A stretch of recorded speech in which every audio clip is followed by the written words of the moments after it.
Welcome to the Skeptic Zone, the podcast from Australia for science and reason.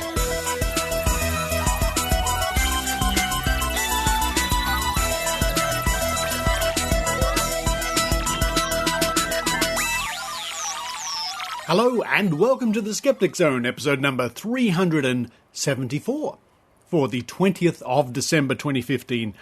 Richard Saunders here with you from Sydney, Australia. It's hot. It's so hot.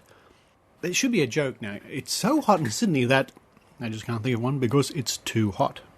Yes, it's too hot.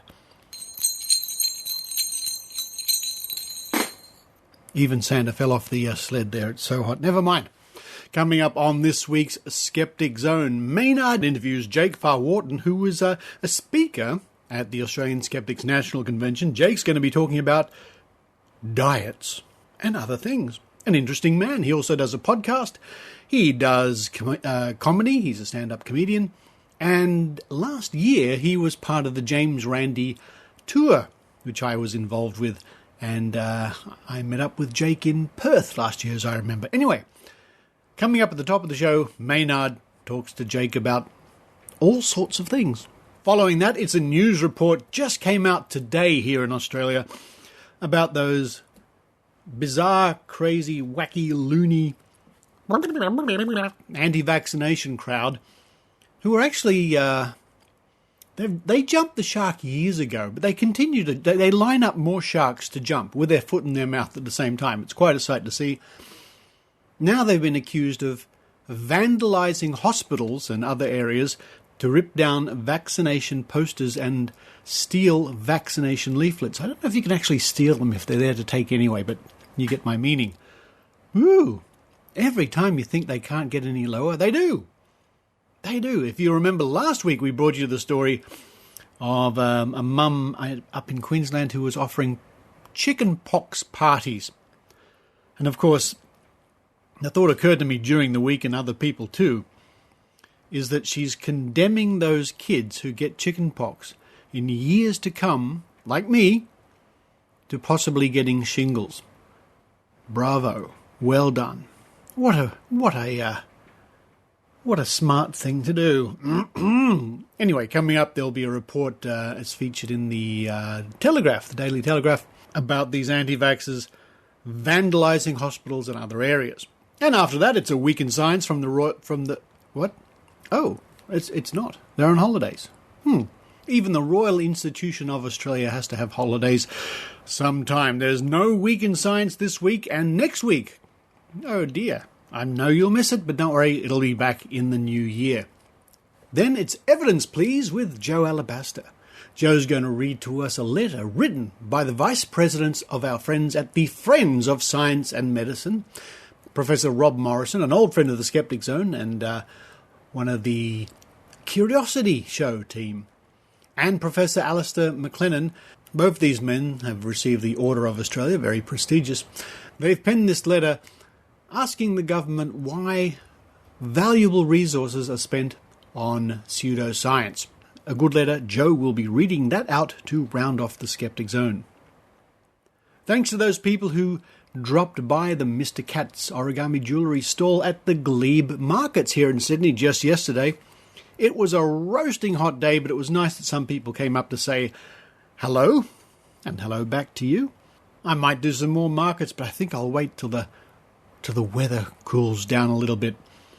And it's good because the money I make from doing the Mr. Cat's origami jewellery goes directly to helping the Skeptic Zone, so thank you very much indeed. But now it's time for me to go nowhere, because I have in front of me one of my favourite snacks of all time. Here we go. Aha! Peanuts. While I'm munching on those peanuts, I hope you enjoy the Skeptic Zone.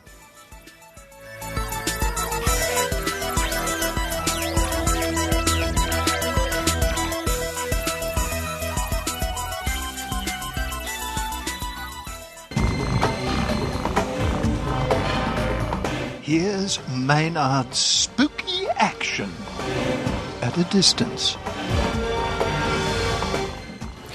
I'm speaking to you now from inside. It's a ballet room with the ballet. But and who have I got here? Look, I love your ballet outfit too. Oh, thank you so much. It's Jake Farr-Wharton. From the great podcast, The Imaginary Friends Show. And people have heard you on all sorts. You've been on a lot of great atheist podcasts, Cognitive Dissidence. You love those guys. Absolutely. I would consider them some of my best friends. And look, and they don't pull any punches anyway, and they just say things that are so wrong, but then again, you do too. Well, I am pretty wrong most of the time, actually. It's pretty much my default setting, actually.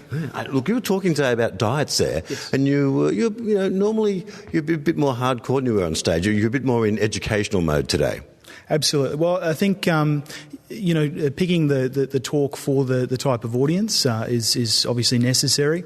And I mean, in this case, they are skeptics, and they don't need to be yelled at. We're obviously talking to the converted, I suppose, in many ways. Although my topic was one of those ones that I know I personally have been suckered into diet scams. I've been personally suckered into diet pill scams, etc. Or, so-called scams. I'm raising my fingers in inverted commas. So certainly it's one that we don't need to yell about, but it is definitely one that we need to discuss in a rational, level-headed way. Yeah. Look, I've managed to knock my weight down to 74 kilograms, and that's... And you look amazing, of course. Well, I'm wearing a suit from 1990, so I'm back down to my 1990 weight. And that's no big deal because I wasn't dangerously obese in the first place, but I did it through just cutting out stuff out of the diet, like chocolate and all the sugary stuff. Now, is that seen as an extreme, strange thing? Like, this is a tip from Oprah, I fat busted my house. Now, I don't have a partner, I don't have kids, so I can go without having chips, ice cream or sugary drinks in the house altogether. And you just wean yourself off them that way. Now, is there anything wrong with that, you think? Absolutely nothing. I mean, ultimately, I think the main takeaway that I hope people took away from indeed my talk today was really whatever works for you is what works for you. And obviously that's the same for millions of different, scenarios that we all live with every single day. But in the context of diets, whatever works for you is perfectly fine. And if you manage to cut down your weight, if that's your goal, then that's fantastic, frankly. As long as it works for you and it doesn't alienate you from your friends, because certainly if you cut out sugar, people hate you. They hate you because you go to their house and... Well, that's the thing. If I go to a party and it's there, I go, sugar, got to get into that. And I get stuck into it. And that's it, over for that day and back to the diet again. So, it's a party. I can have some there, Absolutely. Yeah. And nobody should blame you for that because ultimately all you're doing is surviving. That's right. And I love how you were saying that an anti-sugar diet is for people who hate others and themselves. Yes. Well, and it's important to recognise that sugar is sublime. And when you do have sugary treats, your brain releases endorphins, and as a consequence of that, you feel happy. As a consequence of that, of course, you're almost... you're primed to go back to the sugar to feel happy in the future. It's one of those unfortunate vicious cycles. Now, one of the things you were talking about was the gut environment in your gut changes when you radically change your diet, and part of that is why you lose weight. Is that correct? What's what you were saying there? Yeah. So effectively, when you change your diet drastically in any way, your gut microbes, your gut flora, loses the ability to metabolize as efficiently as it previously did. But ultimately, once, and this will happen, ultimately the gut microbes will return to their normal state. They'll go back to peak efficiency, and ultimately you will go back to putting on weight. That's why they refer to this stuff as yo-yo dieting, because you go up and down, and ultimately when you find yourself putting that weight back on from this new diet that worked really well for the first 4 weeks, you become horribly disheartened. And so at that stage there should be further priming to say once you hit that plateau stage, and it is acknowledged as sort of the plateau, once you hit that plateau stage you can reduce your calories. Your gut microbes, your body is back to its peak efficiency. It's time now to reduce your caloric intake so that you can continue to move forward with your weight loss goals, if that's what you want, obviously. Now, you mentioned fat shaming on stage, which is kind of interesting. You're talking about people who may be just a little bit overweight, and people are going, "Oh man, you should lose 5 kilograms." That sort of thing. You mean? Well, I mean, I think that's an industrial. That's sort of the the media type thing. But certainly, just for your everyday human being, we all put up with a certain amount of fat shaming, regardless of whether we're skinny or we are carrying a little bit extra. We get the TV shouting at us saying that we're fat. We get because you can never be as sexy as the the person that's doing that early morning workout, on morning TV that's advertising that exercise equipment. You can never be that amazing. But what you can be is your best, and it's quite easy to achieve your best. It's what you feel comfortable in. And all you need to do to reach that is to look in the mirror and say, hey, I got a body, I'm happy with it, I'm able to move around with it, my joints don't hurt so bad, so that should be when you say, I'm happy with me. If you want to lose more weight, then more power to you. But it shouldn't be everybody else telling you that you need to lose weight. It's none of their friggin' business. Why should you care about what I look like? You shouldn't. That's ultimately the answer. You should not care about what I look like. Although in the society we've got people, do you think the magazines can be blamed a lot for this, or what do you reckon? There's always everyone's trying to find the villain with this. Yeah, there's plenty of villains. The villains are ourselves because we buy the magazines ultimately. This the old socialist model is if you buy the magazines, then they'll continue to print it. It's perhaps that's even capitalistic. Actually, you were pushing the great commo model there. You thought there should be a higher tax on snack foods. How do you reckon they'd work that? Sugar content or fat content? How should we impose this tax you've just declared on stage there? Well, both of those. So definitely a high sugar tax, a high saturated fat content amount, and several others. Low dietary fibre. Would that mean free kale? You could pick up kale at your local kale centre? It could be free kale for everybody? You could. I'm not a big fan of kale, unfortunately. But yeah, look, any fruit, basically. So effectively, what I was proposing was you put a tax on unhealthy food, in inverted commas, unhealthy food, and you use the money that you get from that to basically subsidise healthier food. Yeah. It's pretty simple. It's been proposed. I'm not the person who came up with this. I'm just sort of saying that it's a good model. Has anyone given it a go, considering the power of the lobby groups? I remember in England when they tried to bring in the red, green, and yellow lights on sweets, that got barred pretty quickly because of their lobbying power. I don't know that anybody has actually given it a go. Different countries try different things, and different states within different countries try different things. We have the Heart Foundation tick of approval, which effectively says that this food is okay to eat, so I should eat as much as I like of it. Yeah, right. But ultimately, so also, I got a little bit sus of that when McDonald's started getting a tick. I know, right? Look, their buns are really great. They taste amazing, and if that's all you eat, then you're probably you're going to be you'll find yourself in a diabetes state not too long into the future. Look, and how does the atheism that you're involved with link in with the scepticism? Well, I came to scepticism, which I prefer to the atheist community, I suppose. I prefer the sceptical community to the atheist community. Because it's a broader church of ideas? I think the reason that I prefer them, sort of speaking very broadly, is because they're more open. Scepticism sort of proposes that if presented with new evidence, one could change one's opinion. And I just find, personally, a lot of the atheists that I have toured around with in the past, that I've spent time with in the past, to be exactly the opposite to that. And it's unfortunate because they tend to be loud, and they tend to be the ones that the squeakiest wheel gets the most oil, as they say. They get the most attention, and as a consequence, they end up being the front runners and the faces, the public faces of the atheist community. And frankly, I prefer the public faces of the sceptical community because they open you with, they welcome you with open arms. They love to talk to you about whatever you want to talk about, and they're open to your interpretations. They're open to your experience. They're open to your evidence. It is a broad church, as you say. Oh, look, and with the Imaginary Friends podcast, isn't podcasting great? I know you've got a regular job, but isn't podcasting, you can just do whatever you want, and then when you put that show out, it's exactly the way you want it to sound? Absolutely. And the show has changed. So we're rounding up on 300 episodes, and we're actually just about to change our name. It's one of those things, it's sort of a trade-off where you go, I've got an established brand here, and I'm thinking of changing the name. But here's the thing, and it sort of ties back into what I just said about the atheist community. I started the Imaginary Friends show on the premise that I wanted an atheist podcast. I wanted some way to say, hey, Jake, from 15 years ago, I know you're suffering in your Catholicism. I know you're working around with this horrible guilt all of the time, with this horrible Catholic guilt all of the time.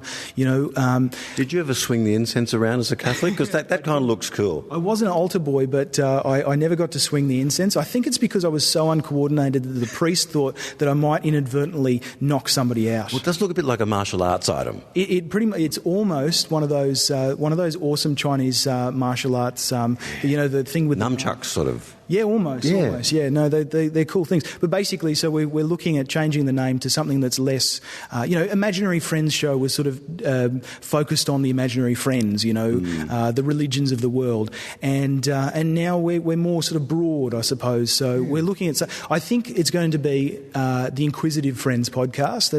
That was a suggestion by a listener.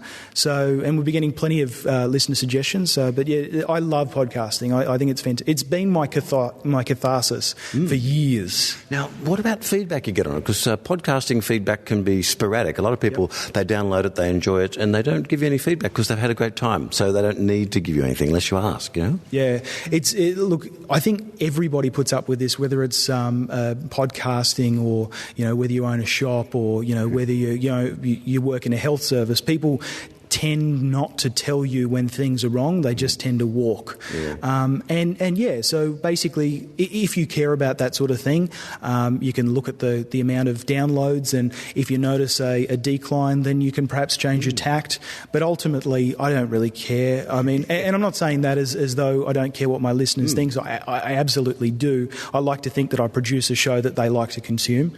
Certainly the numbers suggest that, and that sounds horribly conceited, I acknowledge. But I would say that producing a show that sort of caters to my whims, I think caters to a number of other people's whims as well, in that we produce a sort of a comedy show that's informative at the same time, that enables people to sort of laugh and learn. Well, also, I think podcasting seems to have matured. People don't tend to look down on you as much for being a podcaster now. It used to be like, you're just some guy pretending to be a radio announcer in your basement, but not anymore. Yeah, well, as soon as the major news producers started putting out daily podcasts, I think it legitimised everything. Look, I stopped listening to the radio, and I've worked in radio for years. I've got 55 or 60 podcasts on my phone. That just sees me through my week, and I love it. I don't need to, because there's all these shows that I'm interested in. Why do I need to turn the radio on and go, It's actually an interesting thing, and I'd love to get your opinion on it. I mean, do you think that now that we're consuming podcasts, we're cutting, the traditional media uses advertising in order to make money, in order to, pay their producers in order to produce good content. If we're consuming that content for free, how are they going to produce stuff that's good enough for us to want to consume? Well, the problem is that their answer is, as you can see on Foxtel, on Channel 9, all the commercial stations, is, people aren't watching as much, our revenue's going down, we'll put more ads on. That's what you tend to see. And what is the effect of that? It drives people away. Yeah. The Swedish model for newspaper production has been, I wish it was the model that we took on in Australia. Let me tell you, 97% of their revenue comes from subscribers, which means that they're paid journalists get to do actual journalism, which means that their press club in their parliament ask actual questions rather than, well, that's a nice dress, Julia Gillard. Are you worried about being taken seriously? And those. So we don't have a great and robust media in Australia as a consequence, I think, of this sort of reduction in revenue. Perhaps, I mean, maybe that is a consequence of that. But and you certainly get out on the edge in your podcast. And a lot of the ones that I love, like Cognitive Dissidence, they get out on the edge, and they'll offend me sometimes because they go a bit too far, but that's the price I pay for listening to something that I want the edge of. And I think more people are waking up to that. Okay, you're going to be offended sometimes, but most of the time you're going to hit the mark. Yeah, absolutely. I mean, being offended is I think, the right way to be able to look in. So when you notice that you're being offended, do something about it. Yeah. Don't throw stones. Obviously, don't burn flags. Don't shoot people. Whatever it happens. But instead of taking offence and taking action, take offence and look inwards. Say, why was I offended by this? I mean, somebody's saying something that's against my preconceived notions of X or Y. Why is it that I'm offended by it? And even if you complain to the people that are doing it, that might not help them next time they go out on the edge, because it's going to be a completely different thing altogether. It's going to be a different issue. Yeah. Not only does it not help them, but it doesn't help you, because you end up not growing. Exactly. Yeah. You know, you end up not analysing yourself. You end up being exactly where you were when you were offended. You end up with those exact same beliefs and those exact same experiences. Look, I'll finish off with this last question. It's a great one I love for skeptics. If there was one woo that was actually real and was actually a happening thing, what would you want that woo to be? That one thing that could be possible? I think I'd love to believe in an afterlife. Any particular sort? Any brand? Any variety? Well, you know, it's funny because it's just one of those byproducts of scepticism. Anytime I make an assertion like this, I feel obliged to take it through to its logical conclusion. This isn't just the lapsed Catholic talking, is it? It is the lapsed Catholic. It absolutely is. You know, once you leave the religion, you know, you still get, there's still those one or two things you go, well, maybe Grandma didn't go there. Maybe she's just dead now. But I think it'd be wonderful if there was some sort of life after death. I know there probably isn't, but ultimately I think it'd be... Look, at the very least, what I'd like, even though this is sort of away from the word, what I would like is at the end of my life, if my brain can be taken out of my body and placed inside the body of a cyborg so that I can live forever that way... You want to be transhuman. Well, I'd just like to be, you know, the first human cyborg hybrid that basically takes the battle back to the aliens, that conquers the alien homeworld, and is able to propagate humanity once again throughout the galaxy. Thanks, Jake. Where can we find your podcast with the new podcast title on it? Well, at this stage, it's going to stay at imaginaryfriendshow.com.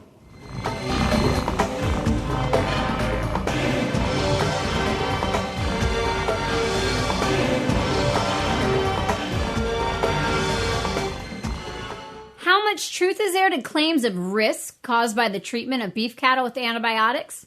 I'm Tamara Robertson, and you're hooked up to the feeding tube. The Feeding Tube is the web video series that brings you the real facts behind popular food myths. Food woo is the most pervasive pop pseudoscience out there right now, and it desperately needs debunking. Each 3-minute episode is suitable for general audience and is produced by scientists for everyone. The Feeding Tube. Check it out. feedingtube.tv.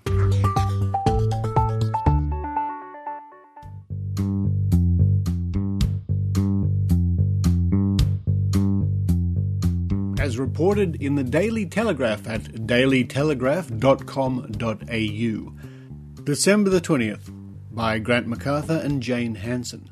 Anti-vaxxers taking posters and pamphlets promoting vaccination in hospitals and clinics. Anti-vaccination vandals are ripping down posters that promote the benefits of life-saving injections at hospitals and health centres. They claim they are trying to protect children by removing vital information, even stealing pamphlets from childcare centres in attempts to prevent parents knowing when and why they should vaccinate their families. One woman suggests taking the action further by printing A5 sheets listing, quote, vaccine-affected deaths, end quote, to place on parents' cars at childcare centres. One anti-vaccination vigilante is a Melbourne hospital nurse who says she refuses to immunise patients. She is under review by Australia's health watchdog after boasting she had falsified her employment details to hide the fact she had not been vaccinated. A father last month boasted of roaming through a Melbourne hospital with his sleeping baby while his partner was in a medical appointment. Quote, I came across the room we actually attended when we did our antenatal classes, and nobody was in there. I pushed the pram in and had a look around, end quote, he wrote. Quote, I soon found the important whooping cough vaccination poster plastering false information into the faces of people. I proceeded to take it off the wall and hide it under one of the cupboards. One less bullshit sign in the small win, end quote. A fellow female anti-vaccination supporter responded with a photo of stolen and vandalised posters with the message, quote, when I was in hospital last week, my husband removed quite a few vaccination posters. He took them to the car and edited them, but didn't manage to put the edited versions back up, unfortunately, end quote. A registered nurse who works in a Melbourne hospital told how she stole the health information from her child's childcare centre last year. Quote, these brochures were scattered all over my kids' childcare. Needless to say, I took every single copy home for recycling. They didn't know who did it. The poster is huge, it's hard to see. Ugh, made me sick. And, quote, here it was, Mission Impossible, but pretending to look at other brochures. I just grabbed them. There were 40 to 50 of them. I also removed the reorder application, LOL. And, quote, and I'm the president of the committee, LOL, end quote. Mary Parks, an artist who now lives in Mullumbimby, boasted she did the same thing at the local parenting rooms at Townsville shopping centres, quote, ripping them up and binning them, end quote. And that story was from Grant MacArthur and Jane Hanson, as reported at the Daily Telegraph, dailytelegraph.com.au.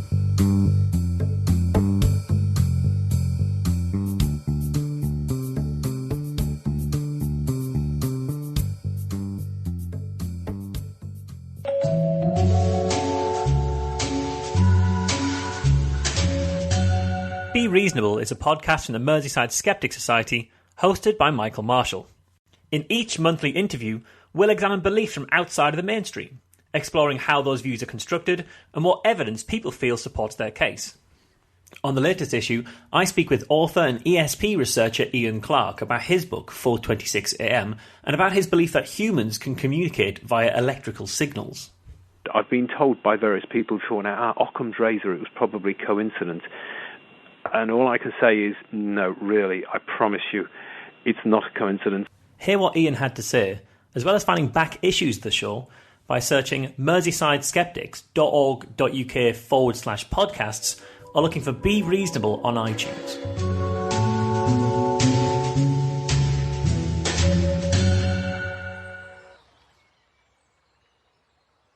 Hey, Heidi. Oh, hi, Jo. Hi, Heidi. Oh, hi, Maynard. Hi, Maynard. Oh, hi, Jo. Nice day in this park, yeah? Yes, great weather. Oh, look, a unicorn.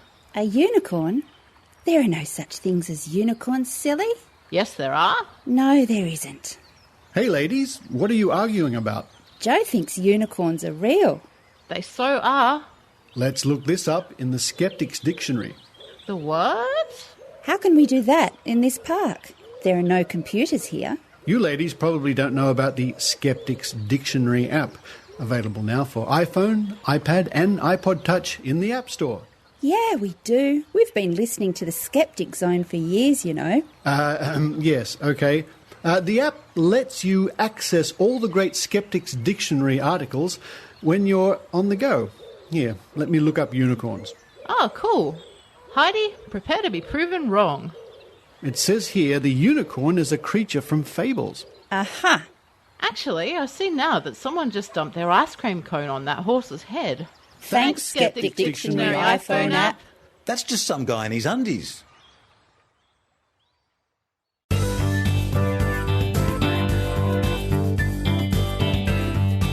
What we want is some more evidence, please. Here's Jo Alabaster. Hello, this is Jo Alabaster. The following is a letter to the editor from Professor Rob Morrison, OAM, and Professor Alastair McLennan, AO, Vice Presidents of Friends of Science in Medicine. The government is struggling to find savings and about to make real inroads into pathology services, prescriptions, and other valuable medical benefits of proven effectiveness. The Treasurer asks for suggestions as to where alternative savings might be made.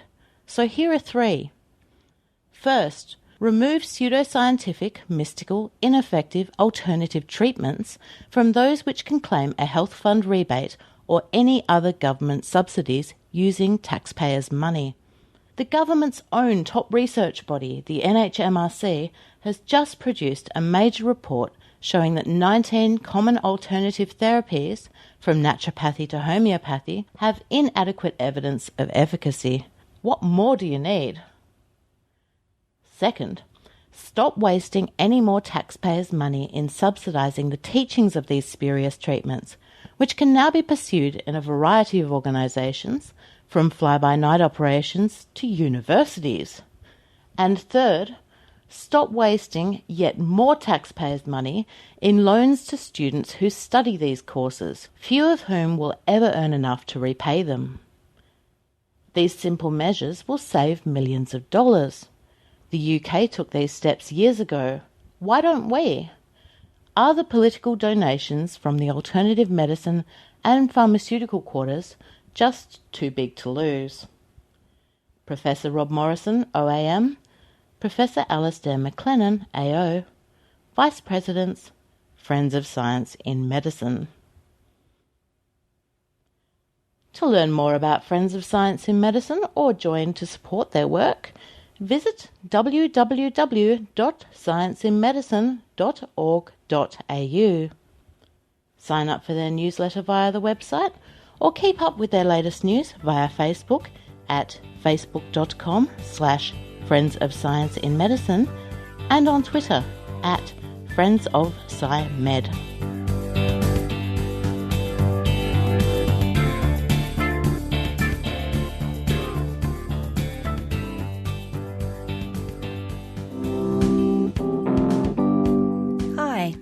This is Heidi Robertson from the Northern Rivers Vaccination Supporters. We are a group of concerned citizens dedicated to promoting good science and common sense in our region, the far north coast of New South Wales. This area, famous for its natural beauty and relaxed lifestyle, also has the lowest rates of vaccination in Australia. We are out to change that by challenging the myths and misinformation and by providing good evidence-based information to the community. We'd love for you, no matter where you are in the world, to join our fight. Please visit our webpage at www.nrvs.info. We also have a link there to our Facebook page. Tweet us at NRVaxSupporters, that's VAX, and check us out on Wikipedia by searching for Northern Rivers Vaccination Supporters. Thank you.